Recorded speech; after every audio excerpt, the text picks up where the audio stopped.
जब संविधान संशोधन का विधेयक राष्ट्रपति के पास जाता है तो वह क्या करता है? जब संविधान संशोधन का विधेयक राष्ट्रपति के पास जाता है तो वह क्या करता है? तो अपनी स्वीकृति प्रदान करने के लिए क्या है? वह बाध्य है। देखिए, एक होता है, मेरे भाई यहां से समझिए, एक होता है विधेयक। क्या होता है? विधेयक। तीन चीज समझिएगा, एक होता है विधेयक, एक होता है बिल, जिसको अधिनियम भी कहा जाता है, अधिनियम, और एक होता है आर्टिकल, जिसको अनुच्छेद कहते हैं। क्या बोलते हैं? अनुच्छेद। अनुच्छेद। देखिए, विधेयक किसे बोलते हैं? विधेयक किसे बोलते हैं? और अधिनियम मतलब समझिएगा बिल, और अनुच्छेद मतलब क्या होता है? अधिनियम मतलब एक्ट, सॉरी अधिनियम मतलब एक्ट, और अनुच्छेद मतलब समझिएगा आर्टिकल। क्या होता है? आर्टिकल। समझिएगा, विधेयक क्या होता है, अधिनियम क्या होता है, अनुच्छेद क्या होता है। सबसे पहले क्या हुआ है? संविधान संशोधन विधेयक जो होता है, संविधान संशोधन विधेयक, संविधान संशोधन विधेयक, यह किस देश से लिया गया है? संविधान संशोधन किस देश से लिया गया है? दक्षिण अफ्रीका से लिया गया है। कहां से लिया गया है? दक्षिण अफ्रीका से लिया गया है। दक्षिण अफ्रीका से संविधान संशोधन कहां से लिया गया है? दक्षिण अफ्रीका से। और इसका चर्चा किस भाग में है? भाग 20। भाग 20। और आर्टिकल कहा जाए, किस आर्टिकल में है? अनुच्छेद किस में है? अनुच्छेद 368 में है। और जो संविधान संशोधन विधेयक होता है, यह लोकसभा और राज्यसभा किसी में भी पहले प्रस्तुत किया जा सकता है, दोनों में से किसी में भी। तो लोकसभा और राज्यसभा किसी में से यह विधेयक लाया जा सकता है, ठीक है ना। और इस विधेयक पर राष्ट्रपति स्वीकृति देने के लिए क्या होता है? बाध्य होता है। सबसे पहले क्या होता है? सबसे पहले एक चीज होता है विधेयक, अधिनियम और अनुच्छेद। क्या होता है? अनुच्छेद। देखिए, विधेयक किसे कहते हैं, अधिनियम किसे कहते हैं, और अनुच्छेद किसे कहते हैं? हम उल्टा तो नहीं लिख दिए इसको, इसको बोलते हैं अधिनियम, और उल्टा लिख दिए हम। देखिए, इसको बोलते हैं, क्या बोलते हैं? यहां पर क्या है? अधिनियम।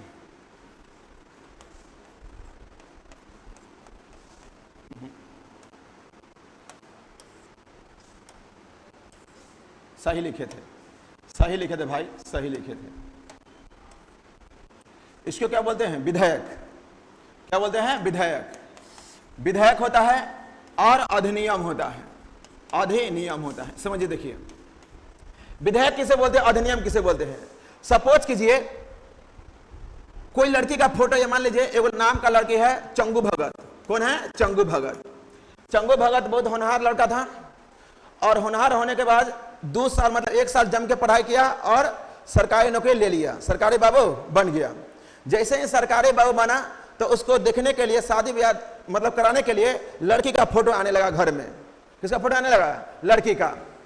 तो चंगू भगत के शादी कराने के लिए, चंगू भगत को शादी कराने के लिए घर में लड़की का फोटो आने लगा, लड़की का फोटो आने लगा, ठीक है ना। उसके बाद जैसे ही पहला लड़की का फोटो आया, तो याद रखिएगा, कोई भी कानून बनता है ना, तो वो लोकसभा और राज्यसभा में पारित हो जाता है और राष्ट्रपति उस पर हस्ताक्षर कर देता है, तभी जाके क्या बनता है? कानून बनता है। और यहां पर समझिएगा, उस चंगू भगत का एक मां होगा और एक क्या होगा? पिताजी होंगे। मां मतलब समझिएगा राज्यसभा, और पिताजी मत समझिएगा क्या? लोकसभा। और एक और समझिएगा, राष्ट्रपति जो होता है, राष्ट्रपति, ये समझिएगा बाबा। क्या होते हैं? बाबा।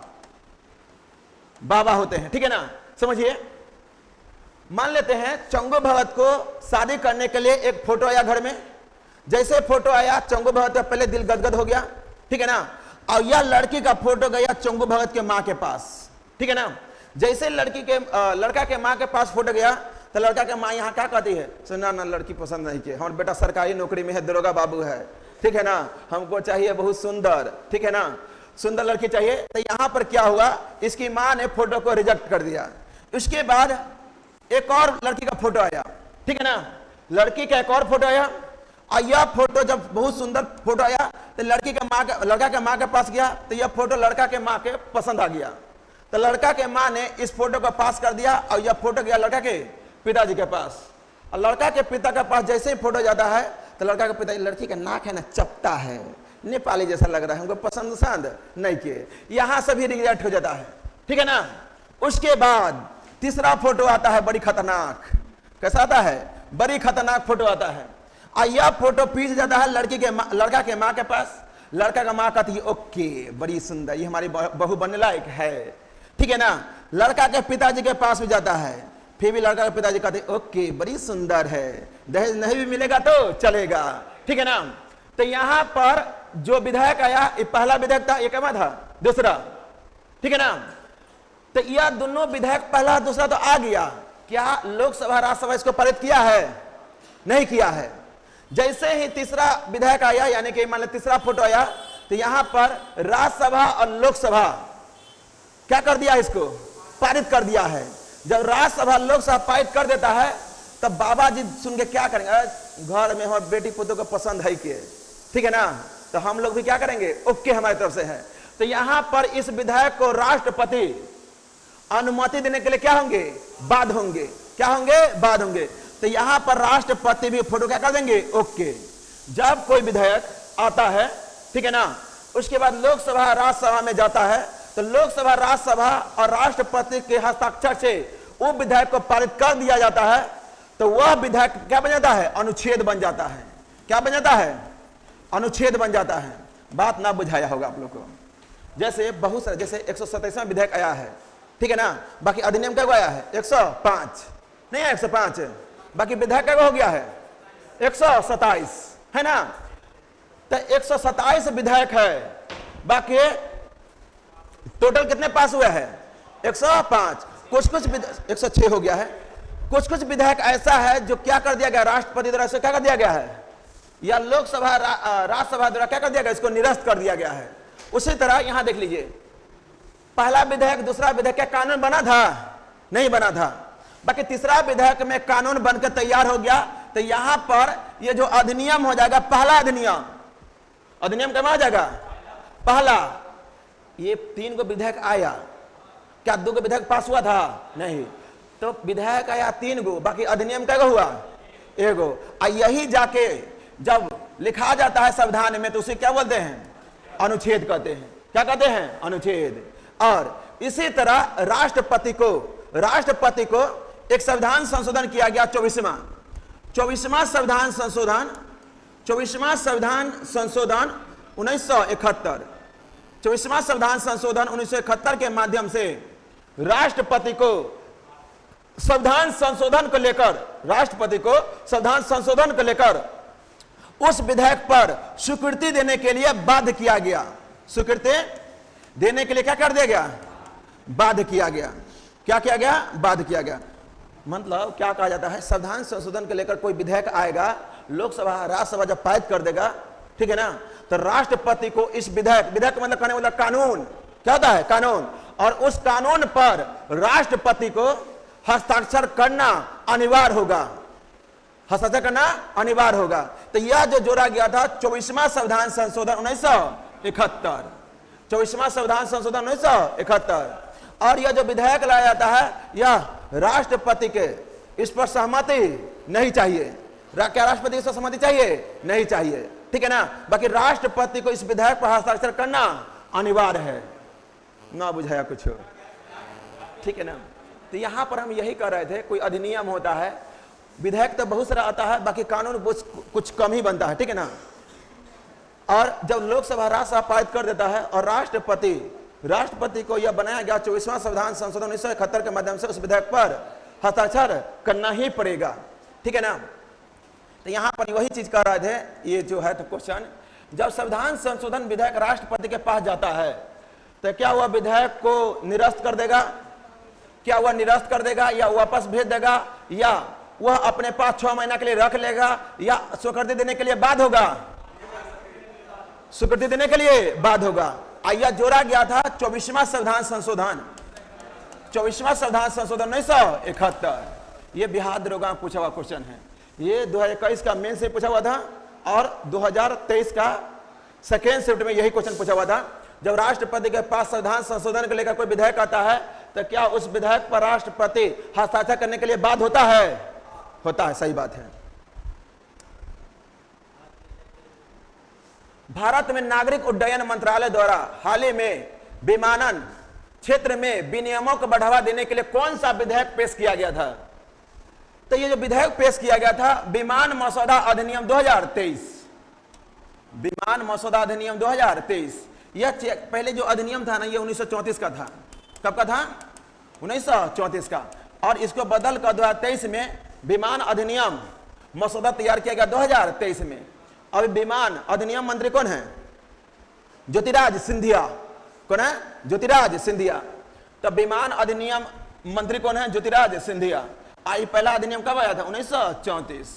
और इसके लिए नया तैयार हुआ 2023 में विमान मसौदा अधिनियम 2023, विमान मसौदा अधिनियम 2023। ठीक है ना? करंट अफेयर्स का क्वेश्चन है। ऊष्मा गति का द्वितीय नियम क्या कहता है? आप बताइए। क्या जितना खाते हैं क्या उतना निकाल देते हैं? नहीं ना निकालते हैं। जितना खाते क्या उतना निकालते हैं? नहीं, कुछ ना कुछ तो कमी हो जाता है। 100% खाते हैं तो 100% में से कुछ तो कम ही निकलता है बाहर में। ठीक है ना? उसी में कुछ प्रोटीन बनकर, कुछ कार्बोहाइड्रेट बनकर, कुछ वसा बनकर हमारे शरीर में रह जाता है। तो ऊष्मा गति क्या होता है? कोई ताप, क्लासियस नियम दिया था, कोई ताप होता है, ताप, यह हमेशा उच्च ताप से निम्न ताप की तरफ जाएगा, निम्न ताप से उच्च ताप की तरफ नहीं जाता है। ठीक है ना? तो क्लासियस ने पहला नियम क्या दिया है? हमेशा जो ऊष्मा होता है, ठीक है ना, ऊष्मा के बारे में, हीट, जो हीट होता है, ऊष्मा, ऊष्मा जो होता है यह हमेशा उच्च ताप से किस ताप की तरफ जाएगा? निम्न ताप की तरफ जाएगा, निम्न ताप की तरफ जाएगा। ठीक है ना? और हमारे शरीर में जो ऊर्जा जितना मिलते हैं, एक सूत्र होता है Q बराबर डेल्टा, डेल्टा E बराबर W, डेल्टा E बराबर W। कहने का मतलब यदि आपकी क्षमता 100 है, ठीक है ना, आपकी क्षमता 6 है, तो आपके पास जितना मान लेते वर्क करने में 75 एनर्जी खर्चा हुआ, क्या मशीन के द्वारा यहां पर ऊर्जा का खपत हुआ कि नहीं होगा? नहीं होगा। तो यहां पर ऊर्जा के मशीन के द्वारा खपत होगा। ठीक है ना? जैसे मान लेते हैं डीजल और पेट्रोल मशीन में डालते हैं तो उसमें ऊर्जा का खपत होता है कि नहीं होता है? होता है ना? तो हमेशा कोई भी वर्क मशीन काम करेगा ना, तो जितना ऊर्जा लेता है उससे ऊर्जा क्या होता है? 100% से घट जाता है। आप सीधा एग्जाम्पल में समझ सकते हैं, जितना खाते हैं उससे कम ही हम बाहर निकालते हैं। वही चीज होता है जो ऊष्मा गति का द्वितीय नियम क्या कहता है? किसी भी ऊष्मा इंजन की दक्षता 100% नहीं हो सकती है। क्या जितना लेगा क्या उतना आउटपुट करेगा? नहीं, कुछ ना कुछ कम ही जाएगा। 100% कुछ ना कुछ कम जाता है। क्या 4 रोटी खाएं, 4 रोटी बाहर निकाल लीजिएगा? नहीं निकल पाएगा, कुछ ना कुछ तो कम ही जाएगा, कुछ ना कुछ कम जाएगा। तो किसी भी ऊष्मा गति का दूसरा नियम क्या कहता है? किसी ऊष्मा इंजन की दक्षता 100% नहीं हो सकती है। 100% हो जाएगी? नहीं हो जाएगी। समझ रहे ना? और हमेशा क्लासियस कहे थे, जो हीट होता है, ऊष्मा होता है, यह हमेशा उच्च ताप से निम्न ताप की तरफ जाता है, निम्न ताप से उच्च ताप की तरफ नहीं जाता है, निम्न ताप से उच्च ताप की तरफ नहीं जाता है। यह क्लासियस का नियम था ऊष्मा गति के नियम के बारे में। इसे कहते हैं ऊर्जा संरक्षण का नियम। क्या बोलते हैं? ऊर्जा संरक्षण का नियम। निम्न में से किस कारण से मांगे गई मात्रा में वृद्धि या कमी होगी? ये पहला ही क्लास में करा थे। देखिए, एक चीज बताई था, कोई भी वस्तु है, कोई वस्तु है, इसकी उसके प्राइस बढ़ा देंगे तो उसकी मांग क्या हो जाएगा? कम जाएगा। यदि कोई वस्तु है, ठीक है ना, कोई वस्तु है, ठीक है ना, कोई वस्तु है, यदि उसकी प्राइस बढ़ा देंगे तो उसका जो मांग होगा मांग क्या हो जाएगा? कम हो जाएगा। ठीक है ना? कोई भी वस्तु का प्राइस बढ़ा देंगे तो मांग क्या हो जाएगा? कम हो जाएगा। यदि कोई वस्तु का प्राइस घटा देंगे, तो मांग क्या हो जाएगा? बढ़ जाएगा।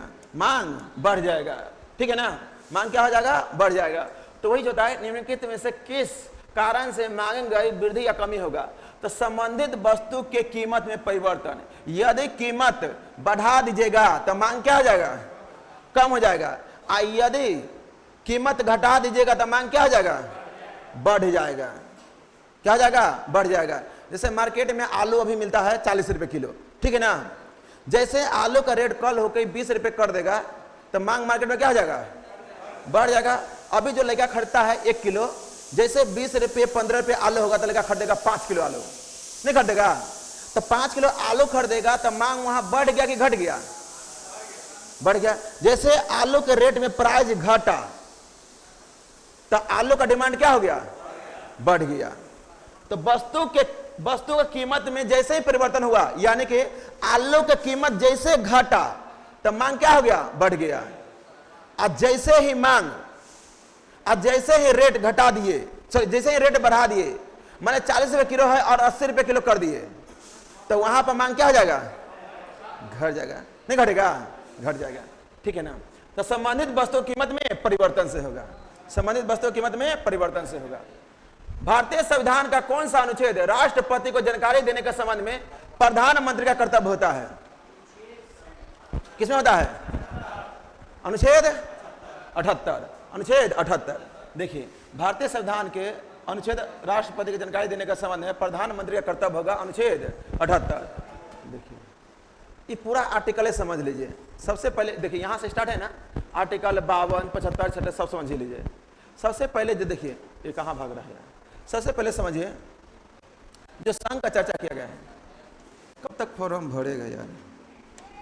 जो पहले सबसे पहले संघ होता है, संघ का चर्चा किस भाग में किया गया है, भाग 5 में, भाग 5 में। और आर्टिकल की बात किया जाए, आर्टिकल, तो आर्टिकल कहां से कहां तक है, 52 से लेकर 151। और संघ को है ना 3 भागों में बांटा गया है।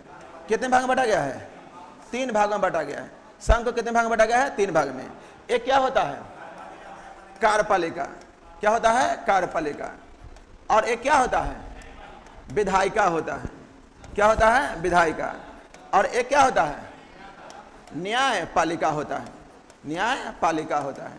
अब बताइए जो कार्यपालिका का चर्चा किया गया है आर्टिकल 52 से लेकर कहां तक किया गया है, 78 तक किया गया है। और विधायिका की चर्चा किया गया 79 से लेकर कहां तक, 123 तक। और वही न्यायपालिका की चर्चा 124 से लेकर कहां तक किया गया है, 151 तक, 151 तक किया गया है। अब कार्यपालिका के अंतर्गत बात किया जाए तो कार्यपालिका के अंतर्गत कौन कौन आता है, राष्ट्रपति आता है, रुक जा, राष्ट्रपति आता है। कौन आता है, राष्ट्रपति आता है। कार्यपालिका के अंदर कौन आता है, राष्ट्रपति। और इसके अंदर कौन आता है, उपराष्ट्रपति आता है। कौन आता है, उपराष्ट्रपति, उपराष्ट्रपति। और इसके अंदर कौन आता है, प्रधानमंत्री आता है, प्रधानमंत्री आता है। और इसके अंदर कौन आता है, मंत्री परिषद आता है। कौन आता है, मंत्री परिषद आता है। और इसके अंदर कौन आता है, महान्यायवादी, महान्यायवादी। सबसे पहले बात किया जाए राष्ट्रपति का, तो कार्यपालिका के अंतर्गत राष्ट्रपति, उपराष्ट्रपति, प्रधानमंत्री, मंत्री परिषद और महान्यायवादी आता है। आता कि नहीं आता है। अब बात किया जाए राष्ट्रपति का, तो राष्ट्रपति के बारे में बताइए। किसी भी देश में एक राष्ट्रपति का पद होगा, किसी भी देश में एक राष्ट्रपति का पद होगा, इसका चर्चा किस आर्टिकल में है, 52 में है। किसी भी देश में एक राष्ट्रपति का पद होगा, इसका चर्चा किस आर्टिकल में है, 52। और संघ, संघ का मतलब केंद्र की सारी शक्ति राष्ट्रपति में होगा, केंद्र की सारी शक्ति राष्ट्रपति में होगा, इसका चर्चा किस आर्टिकल में है, 53। उसके बाद राष्ट्रपति का निर्वाचन, राष्ट्रपति का निर्वाचन, निर्वाचन की चर्चा किस आर्टिकल में है, 54 में। निर्वाचन की चर्चा किस आर्टिकल में है, 54। और निर्वाचन की पद्धति, निर्वाचन की पद्धति की चर्चा किस आर्टिकल में है, 55। निर्वाचन की पद्धति की चर्चा किस आर्टिकल में है, 55। राष्ट्रपति का कार्यकाल, कार्यकाल किसमें है, 56। कार्यकाल किसमें है, 56 और 56 में है। और राष्ट्रपति की, अरे भाई, राष्ट्रपति का दोबारा निर्वाचन, राष्ट्रपति का दोबारा निर्वाचन, दोबारा निर्वाचन किसमें है, 57। राष्ट्रपति दोबारा निर्वाचन हो सकता है 57। और राष्ट्रपति की योग्यता, राष्ट्रपति की योग्यता, योग्यता किसमें है? 58। किसमें है? 58। राष्ट्रपति के पद की शर्तें सबके बारे में बताएंगे। शर्तें किसमें है? 59। किसमें है? 59 है। राष्ट्रपति का शपथ किसमें है? 60। किसमें है? 60। राष्ट्रपति का महाभियोग किसमें है? महाभियोग किसमें है? 61 है। राष्ट्रपति का पद का रिक्त हो जाएगा तो 6 महीना के अंदर भरना होगा, रिक्ति भरना 62। किसमें है? 62। तब देखिए ये राष्ट्रपति के बारे में है। कहा जाता है किसी भी देश में एक राष्ट्रपति होगा, किसी भी देश में एक राष्ट्रपति का पद होगा। इसके चर्चा किस आर्टिकल में है? 52। किसी भी देश में राष्ट्रपति का पद होगा, इसका चर्चा किसमें है? संघ की सारी शक्ति राष्ट्रपति में होगा, 53। राष्ट्रपति के निर्वाचन 54। राष्ट्रपति के निर्वाचन में कौन भाग लेता है? तो विधानसभा का जितना भी निर्वाचित सदस्य होता है वो, ठीक है ना। उसके बाद लोकसभा और राज्यसभा का जितना भी निर्वाचित सदस्य होता है वो। तब विधानसभा, लोकसभा और राज्यसभा सभी के सभी निर्वाचित सदस्य राष्ट्रपति के निर्वाचन में भाग लेंगे। इसका चर्चा किसमें है? 54। किसमें है? 54, ठीक है ना। और साथ ही साथ वैसा राज्य, वैसा केंद्र शासित प्रदेश जहां पर विधानसभा का सीट है, दिल्ली में है, जम्मू कश्मीर में है और पुदुचेरी में है, तो वहां का भी निर्वाचित सदस्य भाग लेगा राष्ट्रपति में चुनाव में। किस आर्टिकल में? 54। उसके बाद राष्ट्रपति का चुनाव होता है एकल संक्रमणीय मत प्रणाली के आधार पर होता है। इसका चर्चा किस आर्टिकल में है? 55। राष्ट्रपति का कार्यकाल 5 साल का होता है। किस आर्टिकल में है? आर्टिकल 56। आर्टिकल 56। एक ही राष्ट्रपति जितनी बार चाहे उतनी बार बन सकता है भारत में, आर्टिकल 57। बाकी अमेरिका में कंडीशन चेंज है, एक ही राष्ट्रपति मैक्सिमम 2 बार बन सकता है। कोई व्यक्ति मैक्सिमम 2 बार बन सकता है। और अमेरिका का राष्ट्रपति का कार्यकाल कितने साल का होता है? 4 साल का होता है। कितने साल का होता है? 4 साल का। और राष्ट्रपति की योग्यता 58। भारत का नागरिक होना चाहिए, कोई भी लाभ के पद पर नहीं होना चाहिए, उम्र 35 वर्ष होना चाहिए। इसका चर्चा किस आर्टिकल में है? 58। राष्ट्रपति के पद की शर्त क्या कहा जाता है? राष्ट्रपति कोई बनेगा तो उसको राष्ट्रपति भवन में बैठना पड़ेगा। राष्ट्रपति जो संसद सदस्य द्वारा निर्धारित वेतन कर दिया गया है 5 लाख, उतना ही वेतन लेना पड़ेगा, यही उसका शर्त है। आर्टिकल 59। राष्ट्रपति का शपथ किसमें है? 60। राष्ट्रपति को शपथ सुप्रीम कोर्ट का मुख्य न्यायाधीश दिलवाएगा। यदि मुख्य न्यायाधीश नहीं रहेगा तो उसका जो सुप्रीम कोर्ट का वरिष्ठ न्यायाधीश रहेगा वो दिलवाएगा शपथ। किसमें? 60 में। उसके बाद राष्ट्रपति व महाभियोग किसके तहत लगता है? जब राष्ट्रपति संविधान का अतिक्रमण करता है, जब संविधान का हनन करता है तो उसको लतिया के हटा सकते हैं, आर्टिकल 61 के तहत। और हटाने के लिए सबसे पहले उसको 14 दिन पहले उसको सूचना देना पड़ेगा राष्ट्रपति को। और टोटल संसद सदस्य का 1/4 सदस्य का हस्ताक्षर होना चाहिए, ठीक है ना। 1/4 सदस्य का हस्ताक्षर होना चाहिए। और साथ ही साथ 14 दिन पहले सूचना, इसी को कर दीजिए 1/4। और किसी भी सदन से इसको शुरू किया जा सकता है। जिस सदन से शुरू होगा उसको 2/3 बहुमत से पारित होना चाहिए। जब दोनों 2/3 लोकसभा और राज्यसभा पारित कर देगा तब राष्ट्रपति को हटाया जा सकता है। ना बुझाया? हटा दिया जाएगा।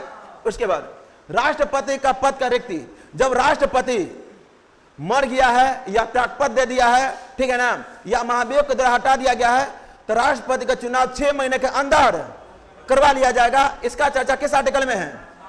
आर्टिकल 62। आर्टिकल 62। उसके बाद बात किया जाए उपराष्ट्रपति का।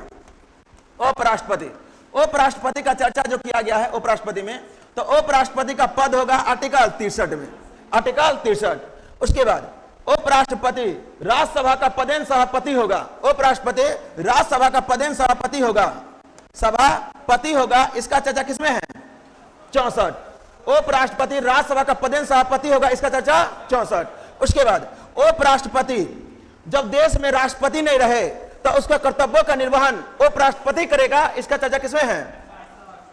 कर्तव्यों का निर्वहन किसमें है? 65। उसके बाद उपराष्ट्रपति का निर्वाचन किसमें है? निर्वाचन किसमें है? 66। किसमें होगा? उपराष्ट्रपति की नियुक्ति कहां होता है? उपराष्ट्रपति का निर्वाचन 66। उसके बाद उपराष्ट्रपति का जो योग्यता होता है, योग्यता, इसका चर्चा किसमें है? योग्यता योग्यता की चर्चा किसमें है? 67। उसके बाद उपराष्ट्रपति का पद का रिक्ति, जो पद का रिक्ति भर दिया जाएगा किसमें है? 68 में।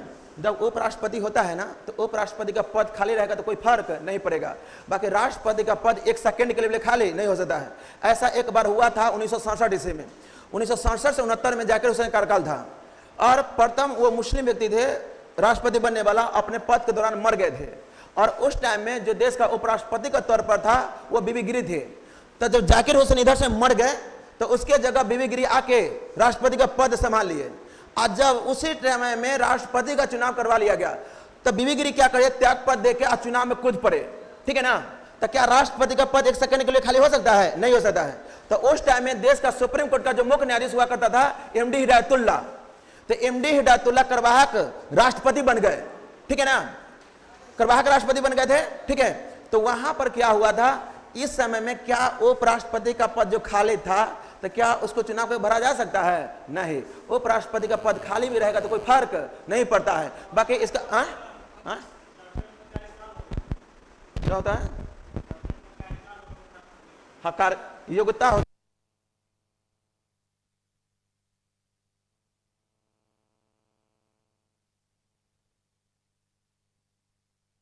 68 में है। उसके बाद क्या उपराष्ट्रपति का पद एक सेकंड के लिए खाली हो सकता है? नहीं हो सकता है।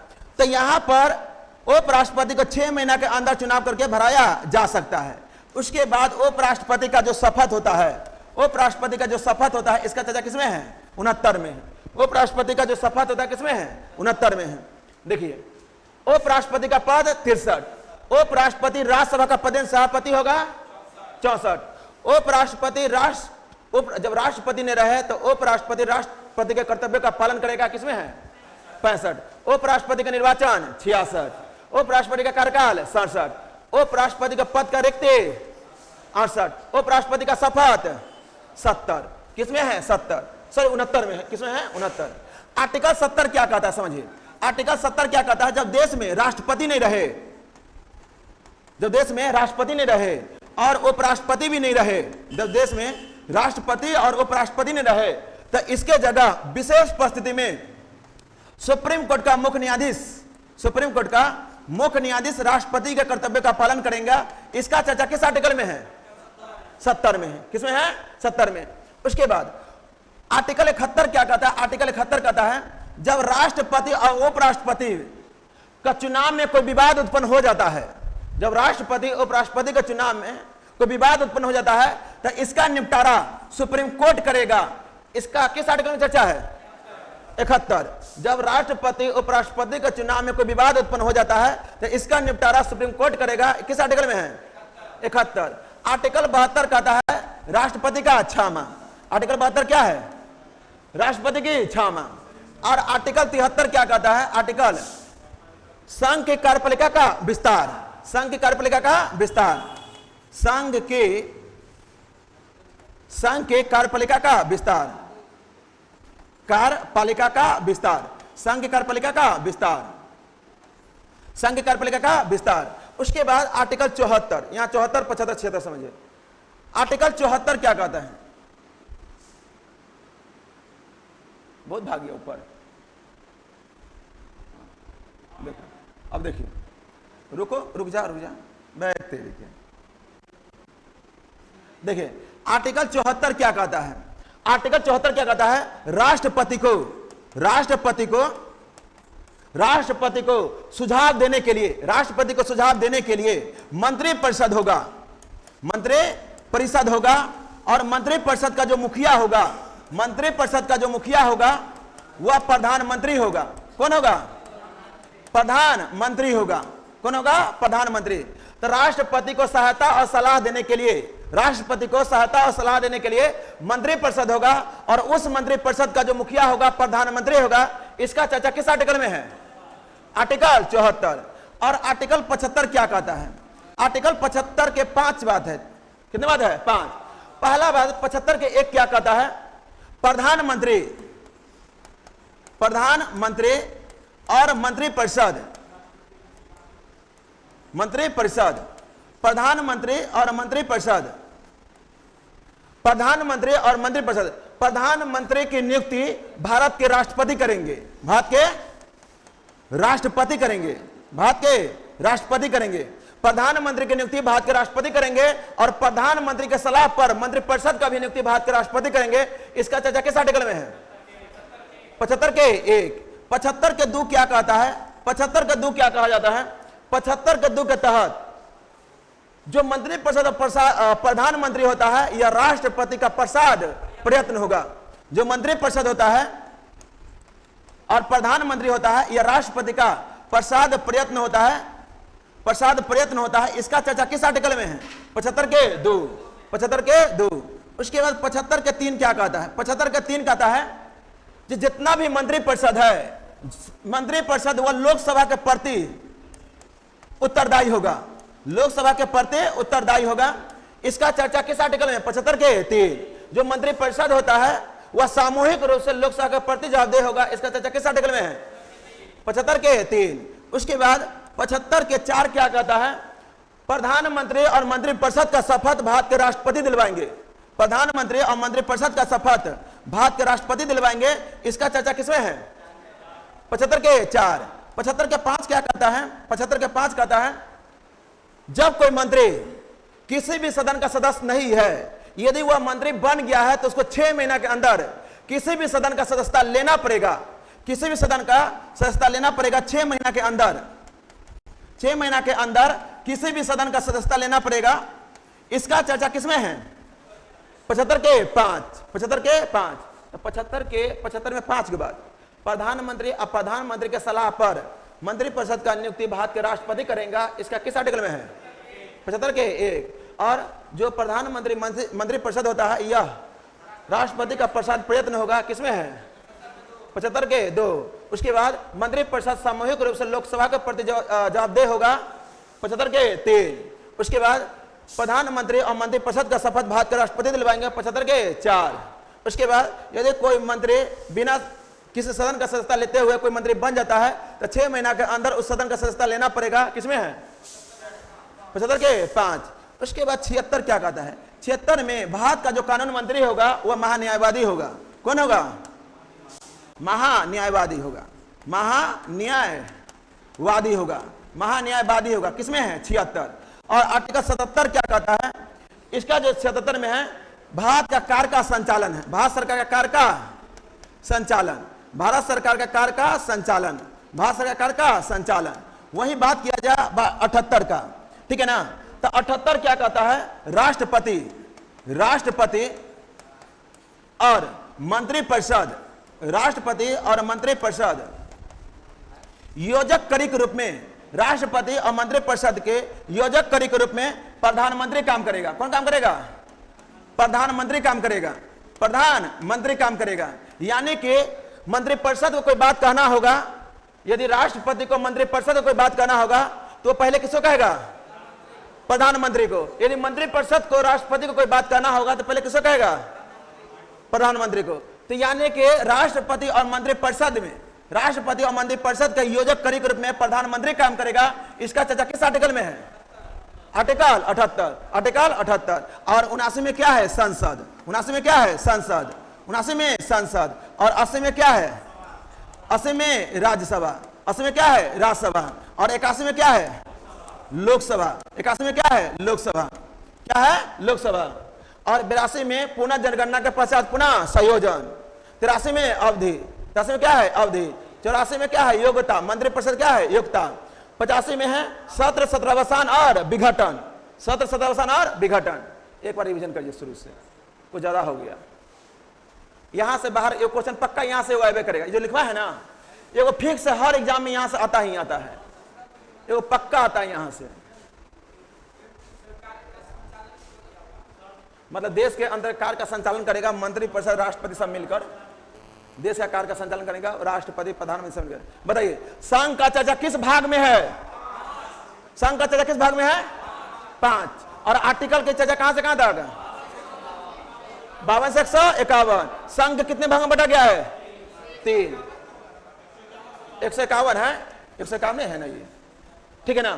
तो संघ का 52 से लेकर 151 और कितने भाग में? 3। कौन कौन? कार्यपालिका, विधायिका और न्यायपालिका। कार्यपालिका, विधायिका और न्यायपालिका। कार्यपालिका की चर्चा कहां से कहां तक? 52 से 78। विधायिका की चर्चा 79 से 123। न्यायपालिका की चर्चा 124 से 151। 124 से 151।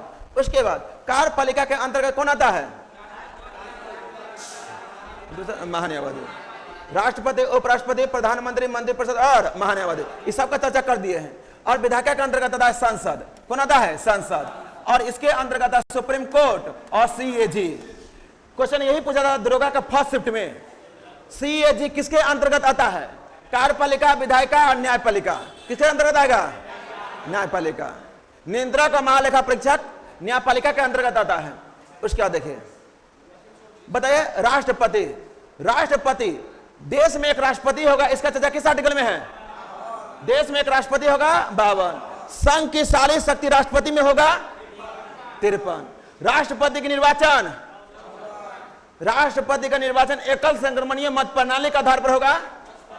राष्ट्रपति का कार्यकाल, एक ही राष्ट्रपति जितनी बार चाहे उतनी बार बन सकता है। राष्ट्रपति की योग्यता, राष्ट्रपति की योग्यता 58।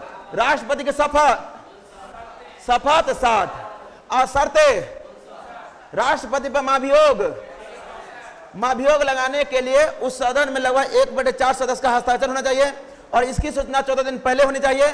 और जिस सदन से स्टार्ट होगा उस सदन का 2/3 बहुमत से पारित होना चाहिए। उसके बाद अगला सदन में 2/3 बहुमत से पारित कर देगा, तब राष्ट्रपति पर महाभियोग लग जाएगा। आज तक एक भी राष्ट्रपति महाभियोग नहीं लगा है। जब राष्ट्रपति का पद रिक्ति होता है तो 6 महीना के अंतर्गत भर लिया जाएगा। इसका चर्चा 62। उपराष्ट्रपति का पद की चर्चा किस आर्टिकल में है? उपराष्ट्रपति राज्यसभा का सभापति होगा 64। जब देश में राष्ट्रपति ने रहे तो राष्ट्रपति के कर्तव्य का निर्वहन उपराष्ट्रपति करेगा 55। 65 किसमें है? 65। और उपराष्ट्रपति के निर्वाचन, उपराष्ट्रपति के निर्वाचन में लोकसभा और राज्यसभा के सभी सदस्य भाग लेता है। निर्वाचित और मनोनीत, निर्वाचित और मनोनीत किस आर्टिकल में है? उपराष्ट्रपति का कार्यकाल, और उपराष्ट्रपति का पद रिक्त हो जाएगा तो 6 महीना के अंदर भर लिया जाएगा 68। उपराष्ट्रपति का शपथ 69 किसमें है? 69। उसके बाद 70 क्या कहता है? जब देश में राष्ट्रपति नहीं रहे, उपराष्ट्रपति भी नहीं रहे, तो इसके विशेष परिस्थिति में सुप्रीम कोर्ट का मुख्य न्यायाधीश राष्ट्रपति के कर्तव्य का पालन करेगा। इसका चर्चा किस आर्टिकल में है? 70। उसके बाद जब राष्ट्रपति उपराष्ट्रपति का चुनाव संबंधी कोई विवाद हो जाता है तो इसका निपटारा कौन करेगा? Supreme court. इसका किस आर्टिकल में है? राष्ट्रपति का क्षमा 72 किसमें है? 72। सबको उबासी आ रहा है। उसके बाद राष्ट्रपति, राष्ट्रपति और राष्ट्रपति को सहायता और सलाह देने के लिए मंत्रिपरिषद होगा। इसका चर्चा देखिए, यहां पर 74 और 78 में क्या फर्क है? राष्ट्रपति को सहायता और सलाह देने के लिए मंत्रिपरिषद होगा जिसका मुखिया प्रधानमंत्री होगा। और 78 क्या कहता है? राष्ट्रपति को कोई सुझाव देना पड़ेगा, ठीक है ना? कुछ सुझाव देगा यदि मंत्रिपरिषद को, तो सबसे पहले प्रधानमंत्री को बताना पड़ेगा। इसका चर्चा है 78 में, ठीक है ना? और 75 के 1 में क्या कहता है? प्रधानमंत्री और मंत्रिपरिषद का जो नियुक्ति करेगा भारत का राष्ट्रपति किस आर्टिकल के तहत? और मंत्रिपरिषद प्रधानमंत्री प्रसाद प्रयत्न होता है 75 के 2। मंत्रिपरिषद सामूहिक रूप से लोकसभा प्रति जिम्मेदार होगा 75 के 3। उसके बाद मंत्रिपरिषद का शपथ किसमें है? 75 के 4। कोई मंत्री बिना सदन का सदस्यता ग्रहण किए हुए मंत्री बन जाता है तो 6 महीना का अंदर सदस्यता लेना पड़ेगा 75 के 5। महान्यायवादी की चर्चा 76 किसमें है? 76। और केंद्र सरकार का कार्य का संचालन 77। राष्ट्रपति और मंत्रिपरिषद के योजक के रूप में काम करेगा प्रधानमंत्री 78। संसद की चर्चा 79। राज्यसभा 80। लोकसभा 81। अब बना दीजिएगा सब, कोई भी आर्टिकल पूछेगा फटफट बता दीजिएगा, बताइएगा। तो आर्टिकल 52 में क्या है? पद क्या है? राष्ट्रपति का पद। 75 में क्या है? जानकारी देने संबंध में प्रधानमंत्री का। 75 में प्रधानमंत्री और मंत्रिपरिषद का नियुक्ति भारत का राष्ट्रपति करेगा, भारत के राष्ट्रपति करेगा। उसके बाद 61 में क्या है? महाभियोग। और 78 में क्या कहता है? राष्ट्रपति को जानकारी देने का संबंध में प्रधानमंत्री का कर्तव्य। यानी राष्ट्रपति और मंत्रिपरिषद में योजक कार्य के रूप में प्रधानमंत्री काम करेगा। इसका चाहे किस आर्टिकल में है? 78 में। किसमें है? 78। बुझाया? आओ देखिए, क्रिकेट विश्व कप 2023 के फाइनल के संदर्भ में कौन सा कदम सही है? कितना विकेट से जीता था? बड़ा दुख हुआ था। छठ पे रात भर नींद नहीं पड़ा था, ठीक है ना, बर्बाद कर दिया था ये रात। सबसे पहले देखिए, क्रिकेट विश्व कप की शुरुआत होता है सबसे पहले 1877 ईस्वी में। 1877 ईस्वी में टेस्ट मैच की शुरुआत होता है और 1971 ईस्वी में वनडे मैच की शुरुआत होता है। 1971 में वनडे मैच की शुरुआत होता है और 1975 ईस्वी में पहला विश्व कप खेला गया था। 1975 ईस्वी में पहला विश्व कप खेला गया था और उस विश्व कप का जो विजेता था वेस्ट इंडीज था। कौन था?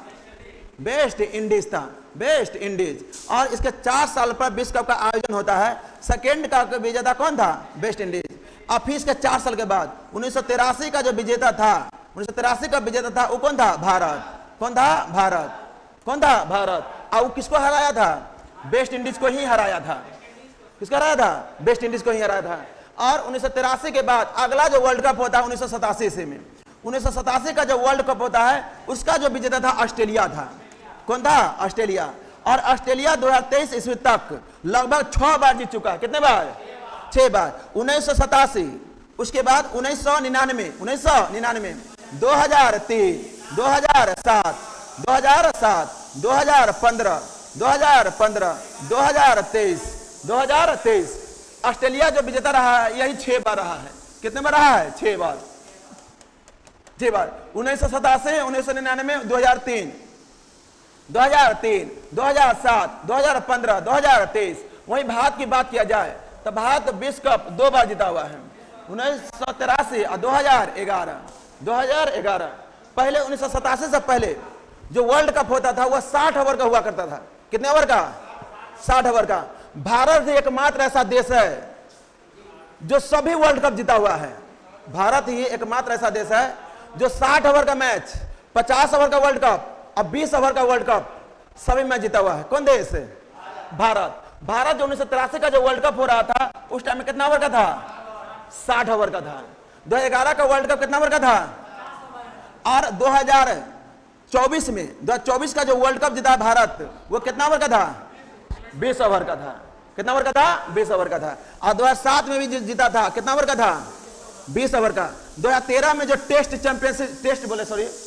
ट्रॉफी 2013 में जो चैंपियन ट्रॉफी जीता था वो कितना ओवर का था? 50 ओवर का था। कितना ओवर का था? 50 ओवर का था। तब भारत एकमात्र देश है जो सभी ओवरों का मैच जीता हुआ है। कौन सा देश है? भारत। भारत कितने बार वर्ल्ड कप जीता है? 2 बार। 1983 2011, 1983 2011 और 2023 का जो वर्ल्ड कप हुआ था यह किस स्टेडियम में हुआ था? गुजरात के नरेंद्र मोदी स्टेडियम में। Narendra Modi stadium.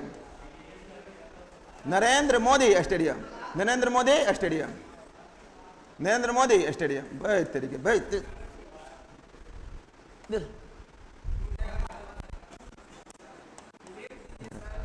Narendra Modi stadium. Narendra Modi stadium में हुआ था। ठीक है ना? नरेंद्र मोदी स्टेडियम में होता है। तो आप तक कौन सा देश सबसे अधिक बार वर्ल्ड कप जीत चुका है? कितने बार? 6 बार। और 6 विकेट से जीते वो किया था पगला ये कितने ऑस्ट्रेलिया ये 6 विकेट से जीता था। देखिए पास और पास एक शब्द का सही अर्थ क्या है? देखिए पास मतलब होता है बंधन और पास मतलब होता है बगल। क्या होता है? बगल होता है। पास मतलब होता है बंधन और पास मतलब क्या होता है? बगल। एगो डायलॉग है, जीवन भर जो होता है ना बोझ, जीवन भर बोझ उठाता है जो कांटी होता है ना, तो जीवन में बोझ उठाता है कांटी।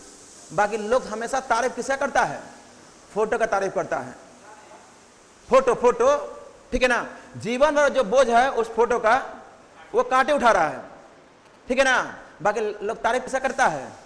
फोटो का। जीवन भी अक्सर वैसा ही होता है। जीवन भर बोझ हमेशा बाप मतारी उठाता है और लोग तारीफ किसका करता है? ना समझ में आया किसी को? बीवी का तारीफ करेगा। ठीक है ना? किसका तारीफ करेगा? बीबी का।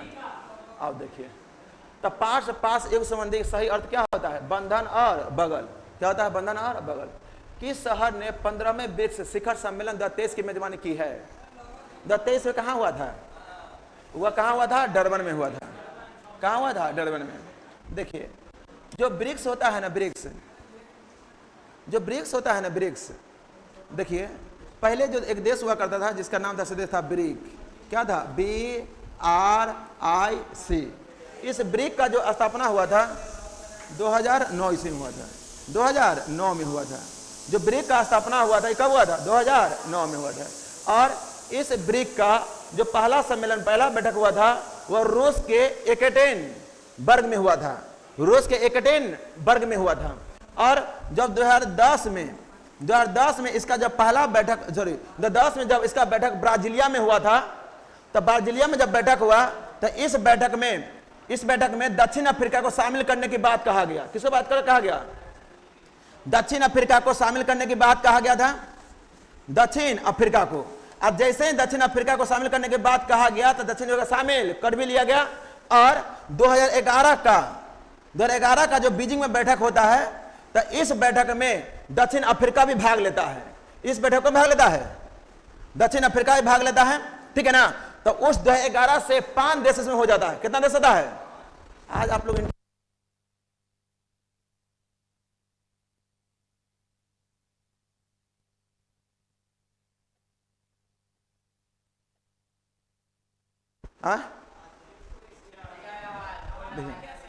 तो ब्रिक्स का जो पहले स्थापना हुआ 2009 में, और उस टाइम में 4 गो देश हुआ करता था। कितना देश हुआ करता था? 4।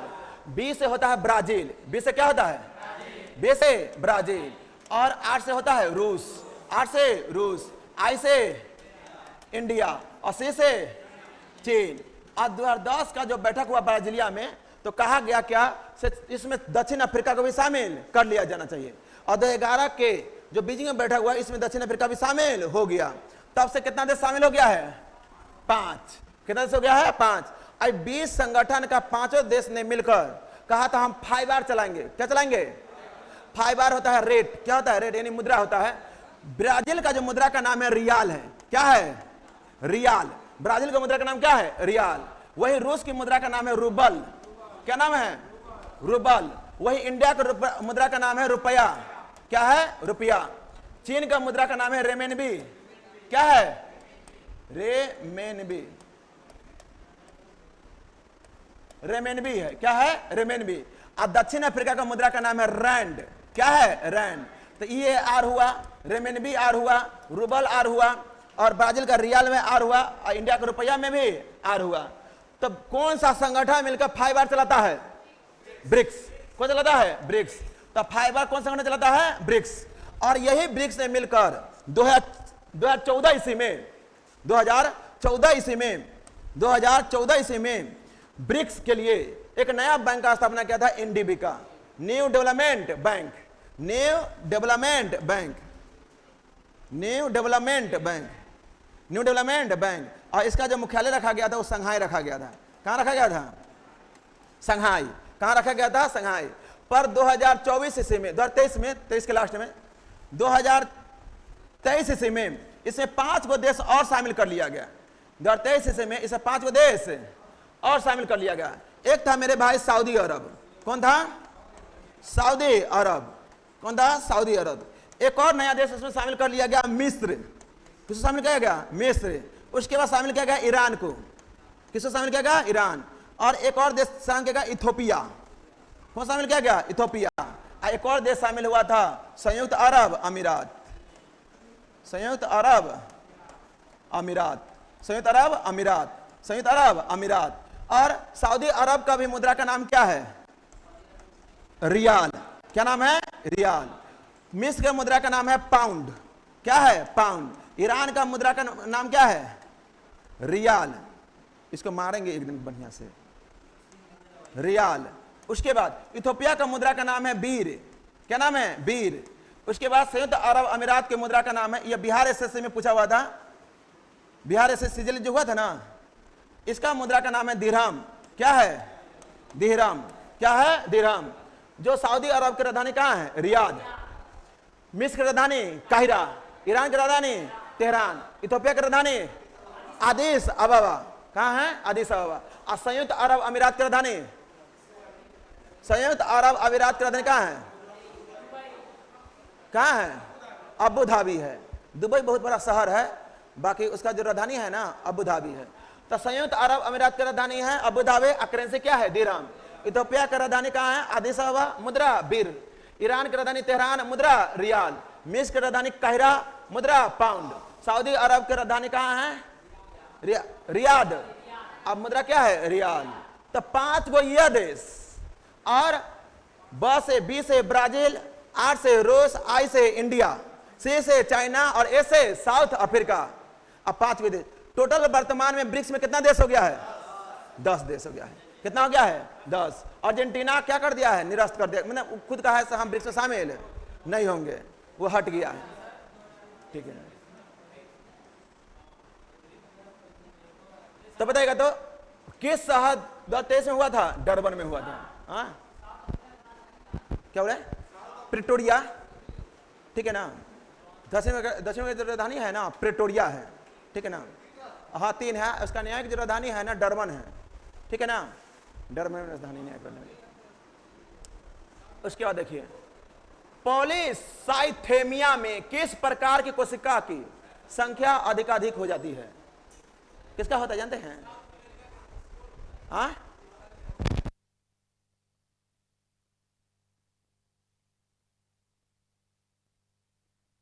कोरिया का सियोल है, दक्षिण कोरिया सियोल, उत्तर कोरिया प्योंगयांग, उत्तर कोरिया प्योंगयांग और दक्षिण कोरिया सियोल, दक्षिण कोरिया सियोल।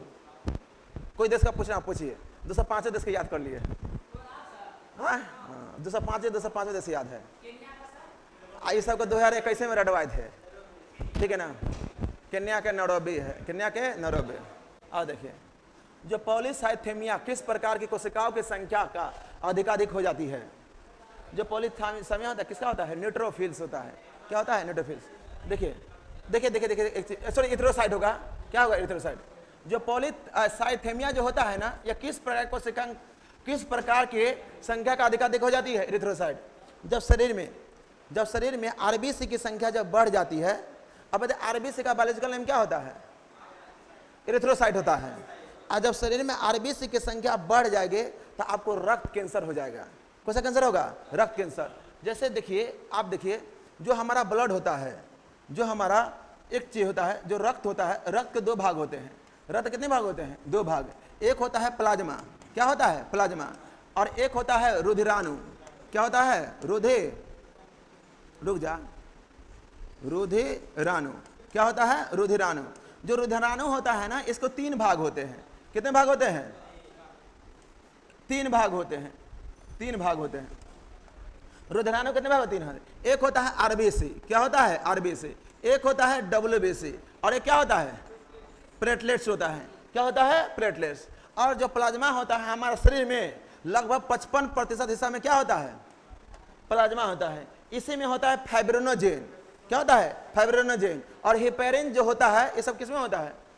प्लाज्मा में होता है। फाइब्रिनोजेन जो होता है ना, यहाँ जैसे कोई ऐसे मार दिया, कट गया, खून निकल जाता है, तो फाइब्रिनोजेन ही होता है ना, रक्त का थक्का जमाता है और खून जमा देता है। किसी का हाथ कट जाएगा तो थोड़ा देर के लिए ऊपर कर दीजिएगा, नहीं तो खून अपने आप रुक जाता है। रुकता कि नहीं रुकता है? चाहे खांसी कटा हुआ देखिएगा, और खांसी जब कट जाता है तो नीचे खून जो गिरता है, तो देखिए कुछ खून है ना जम जाता है, तो वो जमाता कौन है? फाइब्रिनोजेन। और शरीर में खून नहीं जमने देता है, वो होता है हेपेरिन। कौन होता है? हेपेरिन। आज जब इसी ब्लड में से फाइब्रिनोजेन निकाल लीजिएगा तो उसको बोलते हैं सेरम। क्या बोलते हैं? हम लोग का शरीर का जांच करने के लिए किसका लेता है? सेरम का। हल्का हल्का पीला पीला होता है, वही सेरम होता है। अब देखिए आरबीसी जो होता है, इसका बायोलॉजिकल नाम होता है इरिथ्रोसाइट। क्या होता है?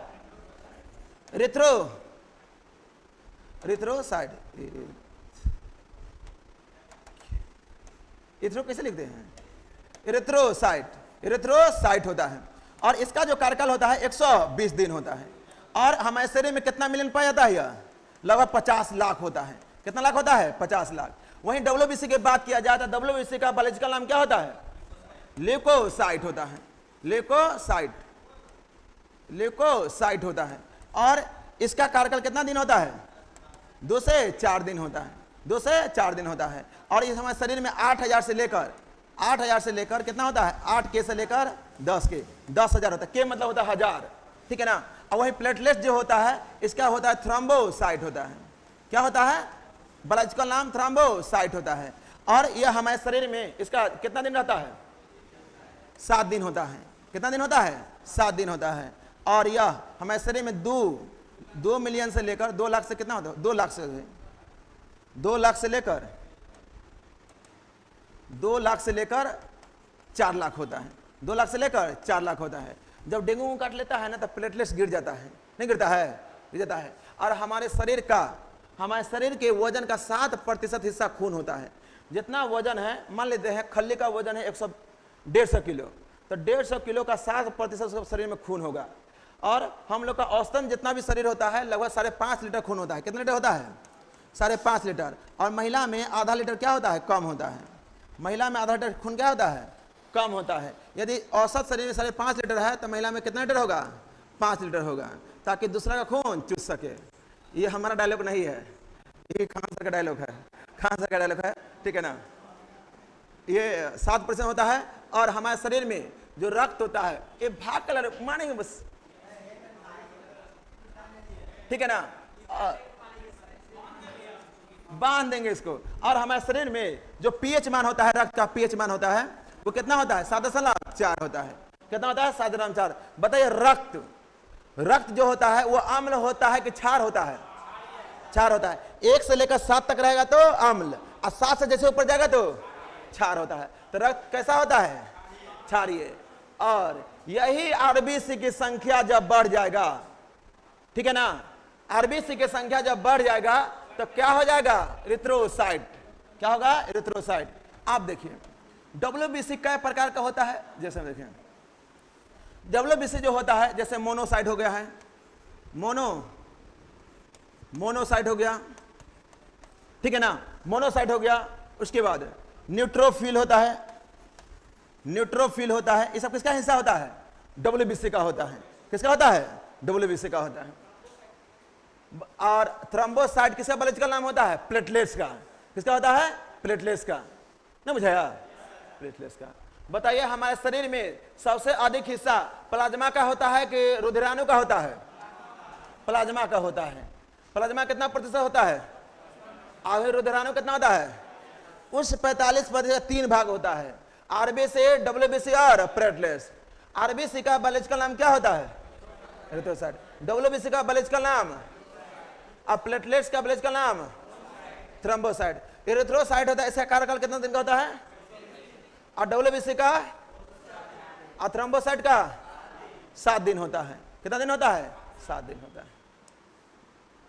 क्या होता है, 7 दिन होता है। आइए न्यूट्रोफिल, बेसोफिल, ये किसका हिस्सा होता है, डब्ल्यूबीसी का है। किसका हिस्सा है, डब्ल्यूबीसी का। अब देखिए सोडियम यौगिक का नाम बताइए जिसका उपयोग कठोर जल से मृदु जल बनाने में किया जाता है। किसका होता है, धवन सोडा, जिप्सम, बेरंजक, चूने का पत्थर है। किसका होगा, धोवन सोडा होता है, धोवन सोडा होता है। धोवन सोडा का सूत्र क्या होता है, Na2CO3 इंटू 10H2। आज इसका पूरा कहानी खत्म कर देते हैं। सोडियम क्या होता है, इसका पूरा कहानी समझे। बहुत चीज करवाते हैं, आप लोग बात नहीं मानते, समझ रहे ना, बहुत क्वेश्चन करवाते हैं हम। देखिए जल जो होता है ना, जल जो होता है ना, ये 2 प्रकार का होता है। एक होता है कठोर जल, क्या होता है, कठोर जल। और एक क्या होता है, मृदु जल होता है, मृदु जल होता है। समझिए जल जो होता है 2 प्रकार का, एक होता है कठोर जल, एक होता है मृदु जल। देखिए वैसा जल जिसको साबुन लगने पर फेन नहीं देता है उसको बोलते हैं कठोर जल। क्या बोलते हैं, कठोर जल। और वैसा जल जिसको साबुन लगने पर फेन हो जाए तो उसको बोलते हैं मृदु जल, ठीक है ना। कठोर को बोलते हैं, क्या बोलते हैं कठोर को, हार्ड।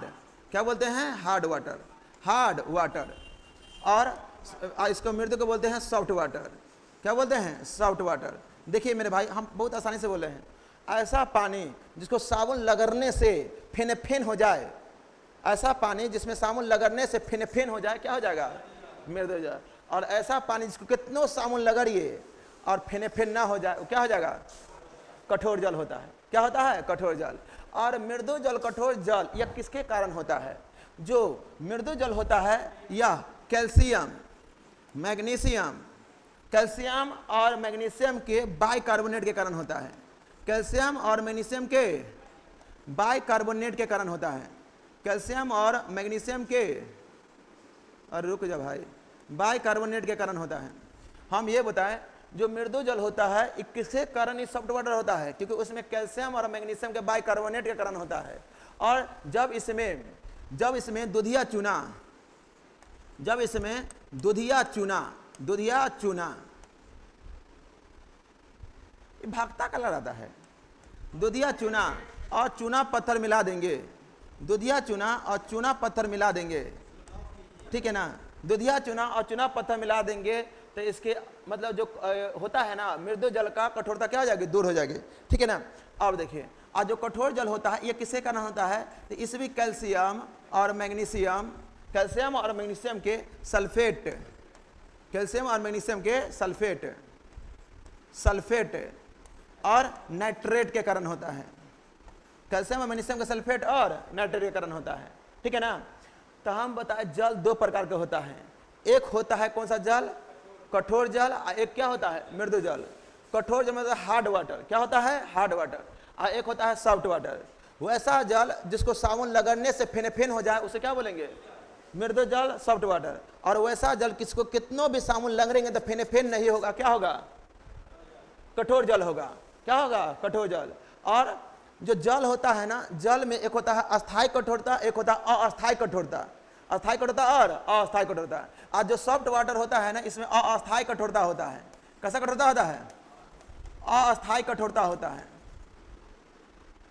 अस्थायी कठोरता होता है।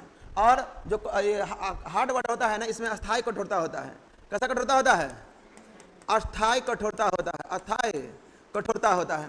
और किसी भी जल को अस्थायी कठोरता दूर करने के लिए कैल्शियम और मैग्नीशियम और सल्फेट नाइट्रेटीकरण तो होता है। कैल्शियम और मैग्नीशियम सल्फेट और नाइट्रेटीकरण ये अस्थायी कठोरता होता है। और अस्थायी कठोरता कैल्शियम और मैग्नीशियम का बाइकार्बोनेटीकरण होता है। और किस आधार पर जो कठोर जल होता है और सॉफ्ट जल होता है उसको किस आधार पर दूर करते हैं? क्या मिला देंगे तो दूर हो जाएंगे? तो वही होता है, क्या सूत्र होता है? Na2CO3 into 10H2। इसका रासायनिक नाम क्या होता है? सोडियम कार्बोनेट होता है। सोडियम कार्बोनेट, ठीक है ना? सोडियम कार्बोनेट जो कठोर वाटर होता है, ठीक है ना? जो कठोर वाटर होता है और मृदु वाटर होता है, जो हार्ड वाटर होता है और सॉफ्ट वाटर होता है, इस दोनों का जो कठोरता दूर किया जाता है वह सोडियम कार्बोनेट के कारण होता है। किसके कारण दूर कर सकते हैं? Sodium carbonate. अब बाकी जो कठोरता होता है ना इसका, जो अस्थाई जल की कठोरता, अस्थाई जल की जो कठोरता होता है इसको दो तरीका से और भी कर सकते हैं। एक होता है परम्यूटेड विधि। क्या होता है? परम्यूटेड विधि होता है। क्या होता है? परम्यूटेड विधि। क्या होता है? परम्यूटेड विधि। ना बुझाया? तो अस्थायी कठोरता दूर करने के लिए परम्यूटेड विधि होता है। और एक तो होता है क्या? Sodium carbonate. क्या होता है? Sodium carbonate. Na2CO3 10H2। इसमें दोनों प्रकार की कठोरता, अस्थायी कठोरता और अस्थायी कठोरता दोनों प्रकार की दूर होती है, दो प्रकार के दूर होती है। जैसे कुछ सूत्र भी होता है, जैसे बताइए जिप्सम का सूत्र क्या होता है?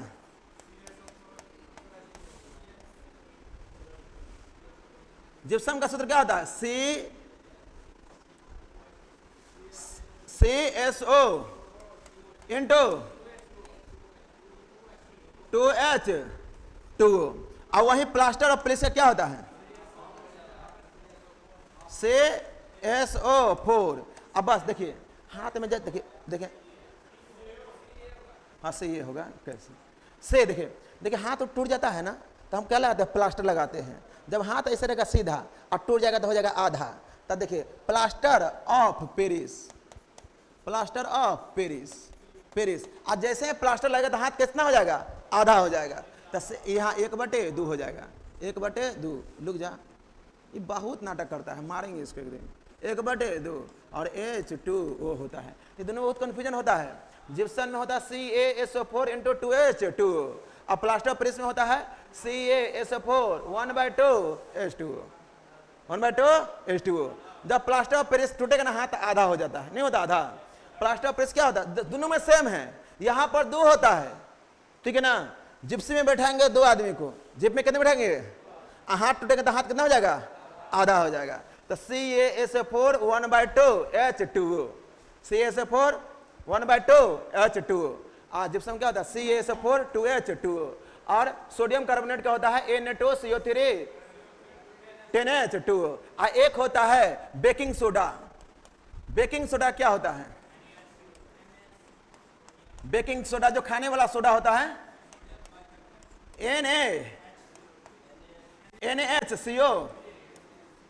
NaHCO3 सोडियम बाई कार्बोनेट होता है, यही होता है ना, NaHCO3 सोडियम बाई कार्बोनेट होता है। ये तीनों बहुत बार बार पूछता है, ठीक है ना। यहीं पर है, देख लेते हैं, यहीं से लिख लेते हैं। आप बताइए विरंजक चूर्ण का क्या होता है, तो विरंजक चूर्ण का होता है Ca,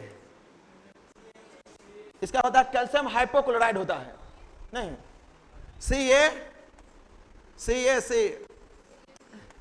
CaCl2 का होल ट्वाइस होता है। विरंजक चूर्ण जो होता है ना इसमें धोया जाता है, ठीक है ना। विरंजक चूर्ण होता है ना, इसमें होता है ना साफ करने के लिए काम किया था, विरंजक चूर्ण का काम किया था साफ सफाई करने के लिए। जैसे में पायल देखे हैं ना, पायल देखे हैं, पायल में जब जंग लेता है तो विरंजक चूर्ण का प्रयोग करते हैं, उसमें डाल देता है ना, पायल जो पुराना पायल हो जाता है उसको साफ कर दिया, उसमें नया हो जाता है। और चूने का पत्थर क्या होता है CaCO3 होता है, CaCO3। इसका विरंजक चूर्ण का होता है ना CaCO का होल ट्वाइस होता है, CaCO Cl होता है, तो ये Cl नहीं CO नहीं होता, Ca होता है, Cl का होल ट्वाइस होता है, CaCl2 का होल ट्वाइस होता है। विरंजक चूर्ण ब्लीचिंग पाउडर होता है।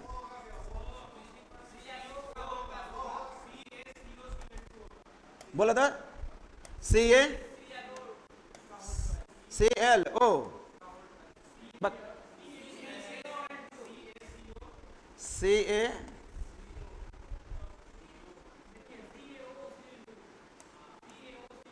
नहीं भाग, ये सब नहीं होता है, सब गलती लिख बता रहा है, किसी को नहीं पता है, चल रहा दो। तो धोवन सोडा देख लिए, जिप्सम देख लिए, चूने का पत्थर देख लिए, ठीक है ना। तो सोडियम यौगिक का नाम बताइए जिसका उपयोग कठोर जल से मृदु जल बनाने में किया था, किसका प्रयोग करेंगे, धोवन सोडा। तो कठोर जल से यानी कि हार्ड वाटर से सॉफ्ट वाटर बनाने के लिए किसका प्रयोग करते हैं, सोडा, धोवन सोडा का प्रयोग करते हैं ना। और जल कितने प्रकार का होता है, 2। वैसा जल जो आसानी से झाग देता है उसे क्या बोलेंगे, सॉफ्ट वाटर। और वैसा जल आसानी से झाग नहीं देता उसे क्या बोलेंगे, हार्ड वाटर। और किसके कारण हार्ड वाटर होता है, यह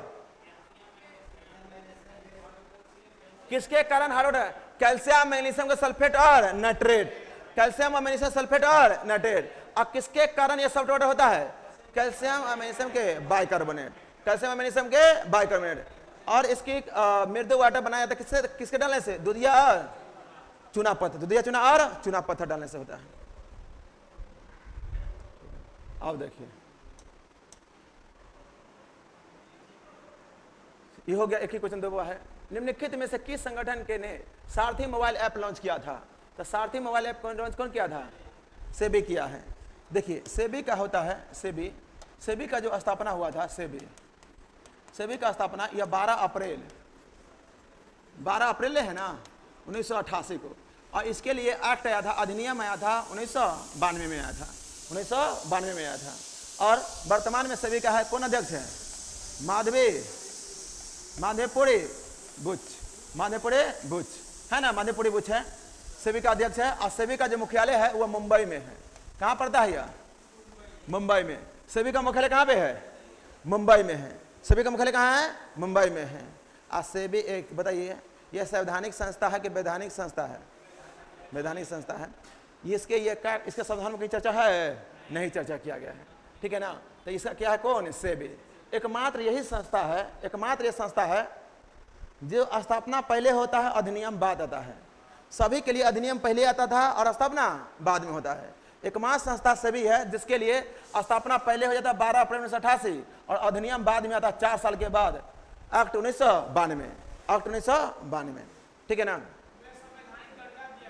हाँ, क्या हुआ? वैधानिक दर्जा देगा था, संवैधानिक नहीं, वैधानिक दर्जा। ठीक है ना? एक्ट। अब देखिए कौन से सिविल एयर नेविगेशन सर्विसेज और ऑर्गेनाइजेशन एशिया प्रशांत सम्मेलन 2023 कहां आयोजित किया गया था? तो बाले, इंडोनेशिया। बाले इंडोनेशिया में किया गया था। ये करंट अफेयर्स का है। इंडोनेशिया में बाली पड़ता है, इंडोनेशिया में। और इसका देख लीजिएगा, इसका पहला जो अध्यक्ष था सेबी का एसे दुबे था। कौन था? एसे दुबे। सेबी का जो पहला अध्यक्ष था एसे दुबे। निम्नलिखित में से कौन से राज्य के उच्च न्यायालय के क्षेत्राधिकार के अंतर्गत आता है?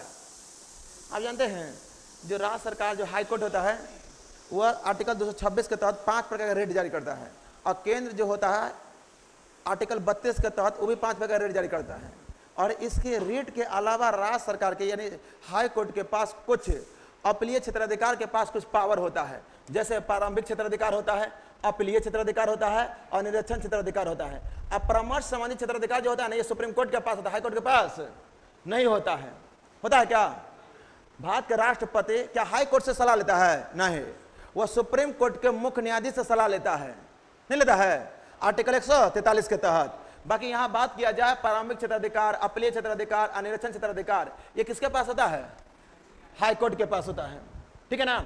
और वही 215 के तहत अभिलेख न्यायालय होता है कि नहीं होता है? हाई कोर्ट का अभिलेख न्यायालय होता है, अभिलेख न्यायालय होता है। ठीक है ना? हाई कोर्ट का अभिलेख न्यायालय होता है।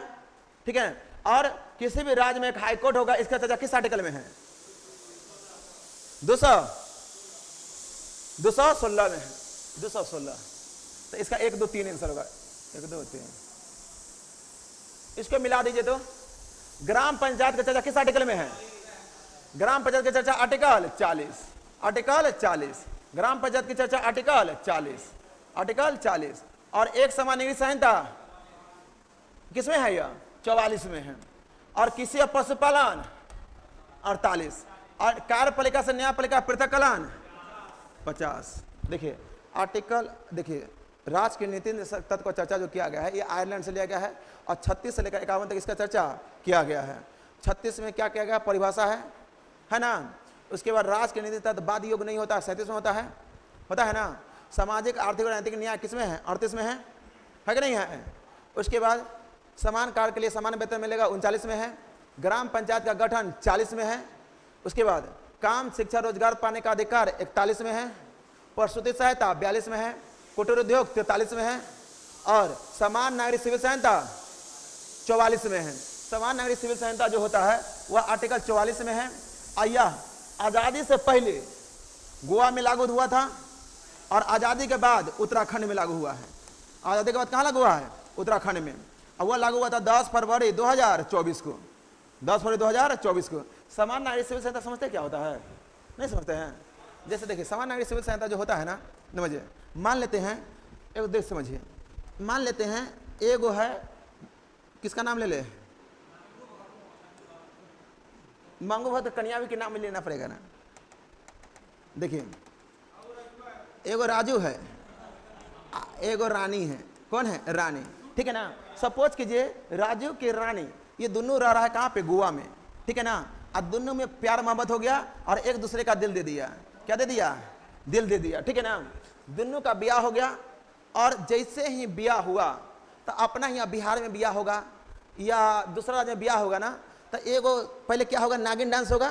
ठीक है ना? नागिन डांस के बाद गाना बजेगा, अगना में अयो भैंसुर धीरे धीरे, और धीरे धीरे गाना बजने के बाद, ठीक है ना, उसके बाद सिंदूर उंदूर पड़ेगा, ब्याह होगा, घर पे कन्या जाएगा, हनीमून मनाने के लिए उत्तराखंड जाएंगे, नहीं तो कहाँ जाएंगे? शिमला जाएंगे, और नहीं तो स्विट्जरलैंड जाएंगे। बस ये शादी तय होगा, फिक्स हो गया। इसके अलावा कुछ नहीं। बहुत होगा ना, ऐसे ना, अब बहुत होगा ना तो एक वीडियोग्राफी होगा। बाकी गोवा में ऐसा नहीं है।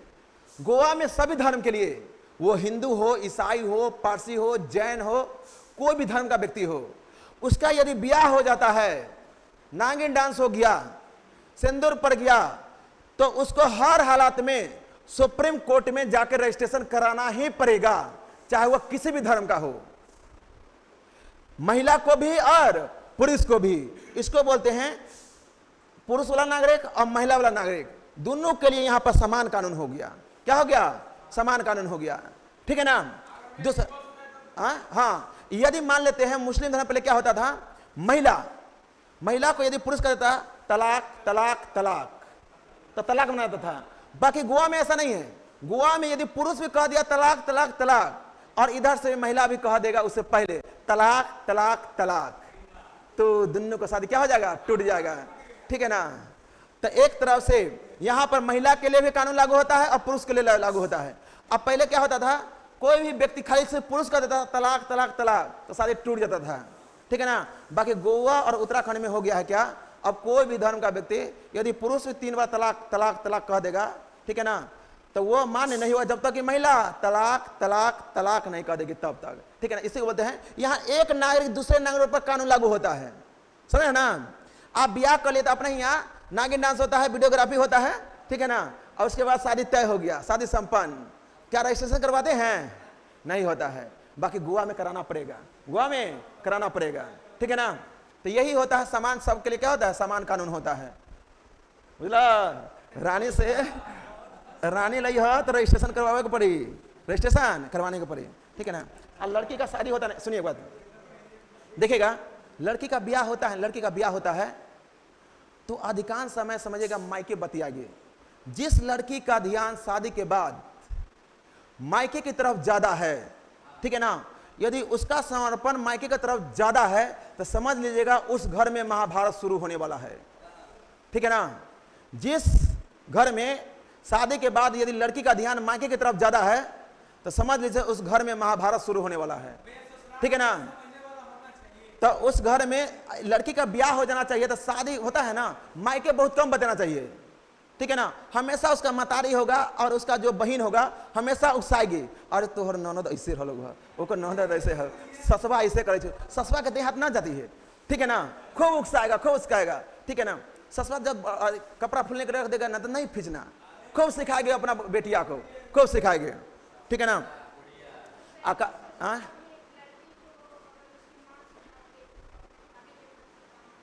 हाँ हाँ हाँ, और इसका मतलब इसको सिखा दिया फिर अपना बेटी को।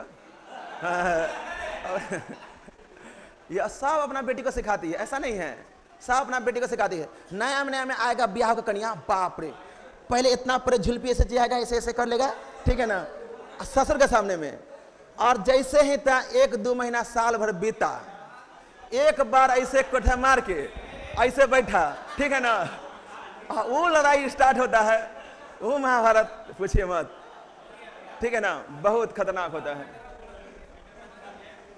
उसके बाद देखिए आर्टिकल 44 समान न्याय सिविल संहिता है, आर्टिकल 45 क्या कहता है, से 6 वर्ष से कम उम्र बच्चों के लिए हर राज्य में एक आंगनबाड़ी होगा, इसका चर्चा 45 में है। अनुसूचित जाति और जनजाति के लिए, एससी और एसटी के लिए विशेष शिक्षा उपलब्ध कराया जाएगा, आर्टिकल 46 में है। उसके बाद पोषाहार स्तर और जीवन स्तर को ऊंचा रखा जाएगा, 47। इसी के तहत शराब वराब जो बंद किया जाता है, आर्टिकल 47।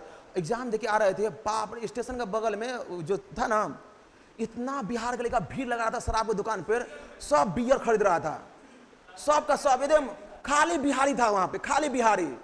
और हम विदे हैं, खाली बिहारी था, खाली सब एकदम, कोई बियर ले रहा है, कोई दारू ले रहा है, ठीक है ना। हम तो नॉनवेज है, ठीक है ना, खाली वेज खाते हैं, नॉनवेज तो नहीं खाते हैं। हाँ तो पनीर लिए थे ना, पनीर हम खाए, और सब देख रहे, कोई मछली मंगा रहा है, कोई मटन मंगा रहा है, और खूब पी रहा है। कहता पहले रात में पिया बढ़िया से, और फिर उधर से आया तो फिर सब पिया बढ़िया से। पर हम पीते छोड़िए, हम मंसाहारी है, छोड़िए ना, शाकाहारी आदमी है। उसका देखिए आर्टिकल 48 में क्या है, तो 48 में क्या कहता है, जो पशुपालन होता है इसका रक्षा क्या है, 48 में है। वन जीवों का संरक्षण 48 के क में है। अंतर्राष्ट्रीय स्मारक का संरक्षण 49 में है। कार्यपालिका से न्यायपालिका को अलग किया जाएगा 50 में। अंतर्राष्ट्रीय शांति समझौता होगा 51 में। अंतर्राष्ट्रीय शांति समझौता 51। अब देखिए बाप रे, वो 6 है, ठीक है ना, बताएंगे उसका समझाना पड़ेगा, ठीक है ना, बहुत बढ़िया से देख रहे हैं। पेलाग्रा रोग किस विटामिन कमी से होता है? विटामिन B3 के कमी से। नियासिन जो होता है ना, या निकोटिनिक अम्ल जो होता है उसके कमी से होता है। देखिए सबसे पहले विटामिन कॉम्प्लेक्स जो होता है, कल हम बताएंगे उसका, ठीक है ना, उसका बहुत समय लग जाएगा, उसको समझाना पड़ेगा, आधा घंटा लग जाएगा उसमें, ठीक है ना। देखिए विटामिन होता है ना, विटामिन, रुका बाबू, रुक जा, देखा ना, रुका अभी। देखिए जब विटामिन होता है, कैसे सर संभालते हैं इसको, जो विटामिन जो होता है,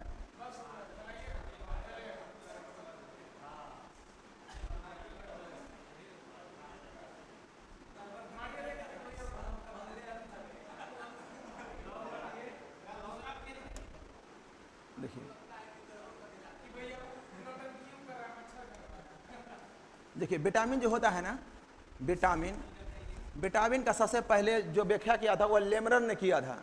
किसने किया था? लेमरल ने किया था, रेमरल ने। बाकी इसका जो पूर्ण रूप से उजागर किया था उसका नाम था फंक और हॉपकिंस। विटामिन के 4-5 कॉम्प्लेक्स होता है। एक होता है A, B, C, D, ए भाई डी बाबू, डी और E, और क्या होता है K, क्या होता है K।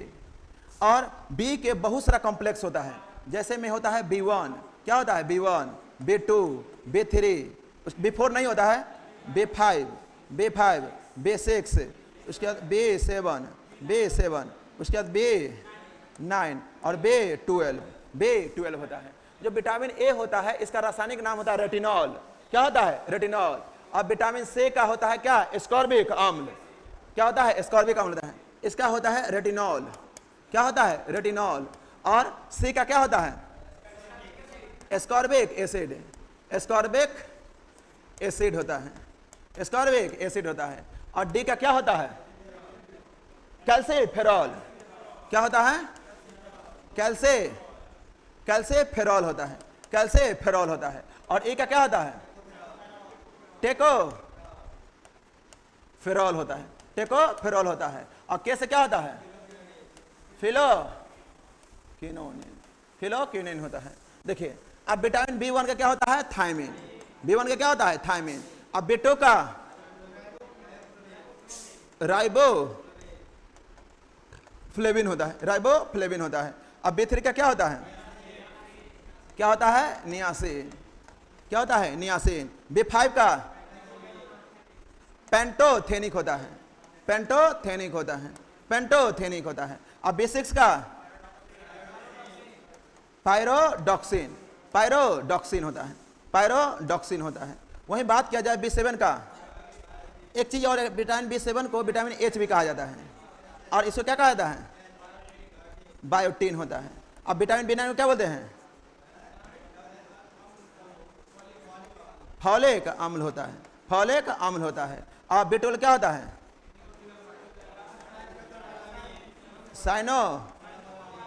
साइनोकोबालामीन होता है, साइनोकोबालामीन होता है। बताइए यही होता है कॉम्प्लेक्स विटामिन का। तो विटामिन ए का रासायनिक नाम क्या होता है? रेटिनॉल। बी का बहुत सारा कॉम्प्लेक्स होता है। सी का क्या होता है? एस्कॉर्बिक अम्ल। डी का क्या होता है? कैल्सीफेरॉल। ए का टेकोफेरॉल। और के का क्या होता है? फिलोक्विनोन। क्या होता है? फिलोक्विनोन। विटामिन B1 का क्या रासायनिक नाम है? थायमिन। B2 का राइबोफ्लेविन। B3 का नियासिन। B5 का पेंटोथेनिक। B6 का पायरोडॉक्सिन। B7 का, अब B9 का फॉलिक अम्ल। अब B12 का साइनोकोबालामीन, साइनोकोबालामीन। तो यहाँ पर आपसे क्या पूछा? पेलाग्रा रोग किस विटामिन कमी से होता है? B से। अब बेरी किससे होता है? नियासिन। अब कैल्सीफ्लोर किससे होता है? कैल्सीफ्लोर डी से होता है। राइबोफ्लेविन राइबोफ्लेविन B2 से ना होता है। और कैल्सीफ्लोर डी की कमी से होता है। न हड्डी नहीं कमजोर होता है कैल्सीफ्लोर, तो डी होता है। और राइबोफ्लेविन किससे होता है? B2 होता है। निम्नलिखित में से कौन सा भाग के त्रिविवर्तनीय विभाजन का भाग नहीं होता है? त्रिविवर्तनीय के अंतर्गत, जैसे में पेंजिया और पैंथालासा का विघटन हुआ था, तब भारत के 3 भाग में बटा था। एक तो था ऊपर में हिमालय था, उस उत्तर भारत का मैदान था, और प्रायद्वीपीय मैदान था। कौन था? प्रायद्वीपीय मैदान। हिमालय, उत्तर भारत का मैदान और प्रायद्वीपीय मैदान। बाद में जब देश का विभाजन हो गया तब जाके यह पूर्वी घाट बना और पश्चिमी घाट बना। यह पहले जब पेंजिया और पेंथलासा में विघटन हुआ था तो इसको 3 भाग में बटा था, हिमालय, उत्तरी मैदान और प्रादुपीय। क्या उस टाइम में यह पश्चिमी घाट पूर्वी घाट था? नहीं। अब देखिएगा प्रादुपीय क्षेत्र, तो ये वाला हो गया प्रादुपीय क्षेत्र हो गया, हिमालय और अन्य पर्वतीय क्षेत्र ये वाला ऊपर वाला हो जाएगा। उसके बाद सिंधु और गंगा ब्रह्मपुत्र का मैदान मध्य मैदान वाला भाग हो जाएगा, होगा। क्या उस टाइम में पूर्वी घाट पश्चिमी घाट था? नहीं था। रहने दिए क्या? और करवाएं स्टडी, हाँ स्टडी करवाते हैं, ठीक है ना, इसमें इतना ही रहने देते हैं, ठीक है ना। हाँ ये बताइए रे, बात सब देख लीजिए। देखिए बंगाल की खाड़ी, देखिए बंगाल की खाड़ी, देखिए क्वेश्चन देख लीजिए पहले। क्वेश्चन क्या कर रहा है? एक क्वेश्चन है, बंगाल की खाड़ी के सहारे तटीय मैदान कौन सा है? तो बंगाल की खाड़ी के सहारे, बंगाल के, देखिए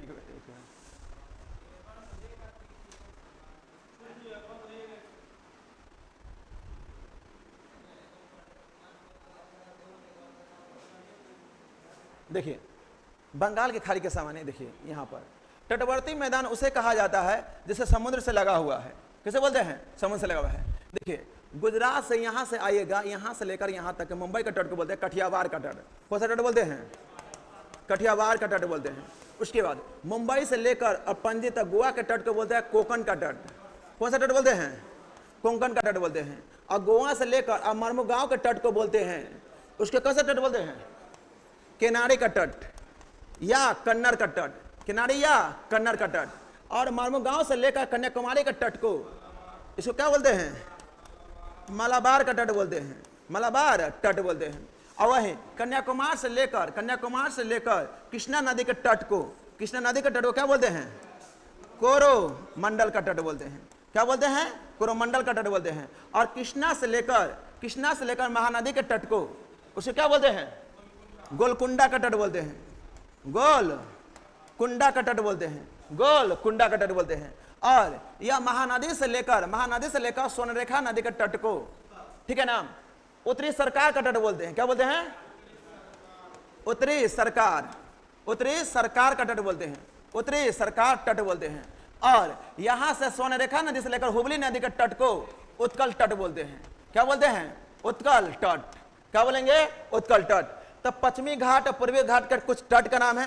तट से संबंधित राज्यों की संख्या कितना है? 9। कितना है? 9। सबसे अधिक सीमा कौन लगाता है? गुजरात। सबसे अधिक सीमा कौन लगाता है? और सबसे कम सीमा कौन लगाता है? गोवा। कौन लगाता है? गोवा। सबसे कम सीमा गोवा। पूर्वोत्तर भारत में सबसे अधिक सीमा लगाता है आंध्र प्रदेश। कौन लगाता है? आंध्र प्रदेश। कौन लगाता है? आंध्र प्रदेश। वही बात किया जाए गुजरात से लेकर मुंबई का तट को क्या बोलते हैं? कठियावाड़ तट। क्या बोलते हैं? कठियावाड़। अब मुंबई से लेकर और गोवा के तट को क्या बोलते हैं? कोंकण तट। और गोवा से लेकर मरमुगांव के तट को किनारे का तट। और मरमुगांव से लेकर कन्याकुमारी के तट को मलाबार का तट बोलते हैं। और कन्याकुमारी से लेकर कृष्णा नदी के तट को कोरोमंडल का तट बोलते हैं। और कृष्णा नदी से लेकर महानदी के तट को गोलकुंडा का तट बोलते हैं। और महानदी से लेकर स्वर्णरेखा नदी के तट को उत्तरी सरकार तट। और स्वर्ण रेखा से लेकर हुबली नदी के तट को उत्कल तट कहते हैं। क्या बोलते हैं? उत्कल तट।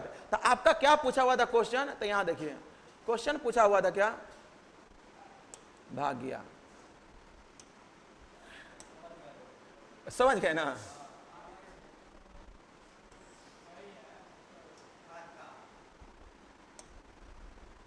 देखिए क्वेश्चन क्या पूछा हुआ था? बंगाल की खाड़ी के तटीय मैदान को क्या कहते हैं? तो बंगाल की खाड़ी, क्या उसको कोरोमंडल कहते हैं? मैं कोरोमंडल कहेंगे कि नहीं?